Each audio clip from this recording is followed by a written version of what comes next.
Placement skill training എല്ലാം placement ഇവിടുത്തെ placement skill training മറ്റു ട്രെയിനിങ് ഉണ്ടല്ലോ. പ്ലേസ്മെന്റ് ട്രെയിനിങ് ഞങ്ങൾക്ക് ഫസ്റ്റ് സെമ്മില് 1 വീക്ക് ഉണ്ടായിരുന്നു. മൺഡേ ടു ഫ്രൈഡേ വരെ ഉണ്ടായിരുന്നു. പുറത്തുനിന്ന് സ്റ്റാഫ് വന്നിട്ടാണ് ഞങ്ങൾക്ക് ക്ലാസ് എടുത്തത്. ഭയങ്കര കംഫർട്ടബിൾ ആയിരുന്നു.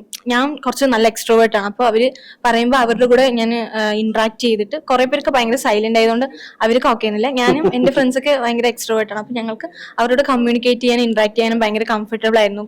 എല്ലാ കാര്യങ്ങൾക്കും അവർ വിളിക്കുമ്പോൾ നമ്മൾ ഫസ്റ്റ് പോയി നിന്നിട്ട് എല്ലാ പ്രോഗ്രാമും കുറെ ഗെയിംസ് ഒക്കെ കളിച്ചു. പിന്നെ ഇന്റർവ്യൂവിന് എങ്ങനെ നമ്മൾ ചെയ്യണം അതൊക്കെ അവർ കുറെ കാര്യങ്ങൾ നമുക്ക് പറഞ്ഞു തന്നു. അങ്ങനെ കുറെ കാര്യങ്ങൾ പറഞ്ഞു തന്നു. നല്ലതായിരുന്നു. പിന്നെ ഫീസ് എല്ലാം எப்படி இருக்குன்னு കേൾക്കുന്നു. വേറെ കോളേജിനെ വെച്ച് നമ്മൾ നോക്കുമ്പോൾ ഡൊണേഷൻ ഇല്ല. അതാണ് മെയിൻ കാര്യം. കൂടുതൽ പേരും കുറെ പാവപ്പെട്ടവർക്ക് വേണ്ടിയിട്ട് കോളേജ് കുറെ ഹെൽപ്പ് ചെയ്യുന്നുണ്ട്. ഇപ്പോൾ കുറെ പേര് വന്നിട്ട് എഡ്യൂക്കേഷൻ ലോൺ പ്രൊവൈഡ് ചെയ്യും. ഇപ്പൊ ഈ ഇയറിലെ എഡ്യൂക്കേഷൻ ലോൺ ഇനിയും സാങ്ഷൻ കിട്ടിയിട്ടില്ല ബാങ്കിൽ. അപ്പൊ കുറെ പേര് അതിന്റെ ഒരു കഷ്ടത്തിലാണ്. അപ്പൊ നമ്മൾ കോളേജ് ഈ സിറ്റുവേഷൻ മനസ്സിലാക്കിയിട്ട് അവർക്ക് എഗെയിൻ ടൈം കൊടുക്കുന്നുണ്ട്. ഓക്കെ, നിങ്ങൾക്ക് ഫീസ് അടയ്ക്കാൻ പറ്റുമ്പോൾ അടച്ചാൽ മതി, ഇപ്പൊ നിങ്ങളുടെ കയ്യിലുള്ളത് പറ്റുന്നത് അടച്ചാൽ മതി എന്ന് പറഞ്ഞിട്ട് കുറച്ച് ടൈം കൊടുക്കുന്നുണ്ട്. ഇങ്ങനെ പ്ലേസ്മെന്റ് എങ്ങനെയുണ്ട്? പിന്നെ സീനിയർക്കെല്ലാം പ്ലേസ്മെന്റ് കിട്ടിയോ? പിന്നെ എന്താ സാലറി എത്ര പേർക്ക് സാലറി ഉണ്ട്? എന്താ സാലറി?